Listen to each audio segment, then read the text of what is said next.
শুধু আমার ইলেকশন কমিশনের একার প্রস্তুতি না, এই সমস্ত বাহিনী যারা ইলেকশনে কাজ করবে তাদের প্রস্তুতি তো দরকার আছে, তাই না? তারা এই প্রস্তুতি দরকার করবে। এখন নতুন একটা সরকার আসছে, সুতরাং সবাইকে নিয়ে আমার যখন সবাই রেডি হবো তাহলে বোঝা যাবে যে নির্বাচন কমিশন প্রস্তুত।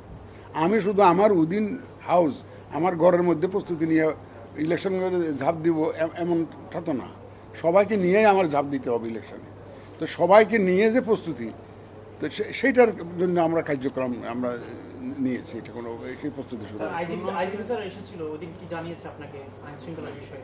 না, ওটা ওনাকে আমরা বলেছি, আমরা আপনার প্রস্তুতি জানতে চেয়েছি, তবে সারা দেশের অবস্থা জানতে চেয়েছি, এবং আপনার পুলিশ কী সংখ্যা দিতে পারবেন না পারবেন ইত্যাদি ওনাকে কিছু পরামর্শ দিয়েছি যে ওনাদেরকে সহযোগিতা লাগবে। তো বিশেষ করে পুলিশের একটা মনিটরিং সিস্টেম আছে, ওটা আমরা একটু চাই তাদের থেকে টার্মিনাল নিয়ে যদি কাজে লাগে ওই ইলেকশনের সময় একটু মনিটরিং করার জন্য, ফিল্ডে মনিটরিং করার জন্য এটা চাই।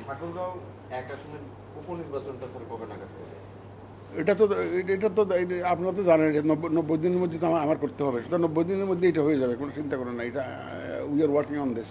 লোকাল গভর্নমেন্ট পিছাবে কিনা এই নির্বাচনের কারণে? পিছাবার কোনটা?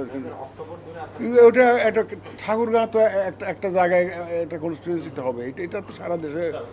সংসদ নির্বাচনটা এবার স্যার একেবারে হানাহানি কাটাকাটি মারামারি ছাড়াই ভোটটা হয়েছে, কিন্তু আপনি নিজেও জানেন স্যার লোকাল গভর্নমেন্টগুলো একটু ভিন্ন আঙ্গিকে হয়, সেক্ষেত্রে একটু না, ভালো ভিন্ন আঙ্গিকে হয়, ভালো ভিন্ন আঙ্গিকে হয়, এটা আপনারাও জানেন। এটা একটু ভায়োলেন্স হয় বেশি। আমরা যথাসাধ্য চেষ্টা করব। এইটা তো বিশেষ করে বিভিন্ন বাহিনীর, আইনশৃঙ্খলা বাহিনীর তো দায়িত্বটা এখানে একটু বেশি থাকবে।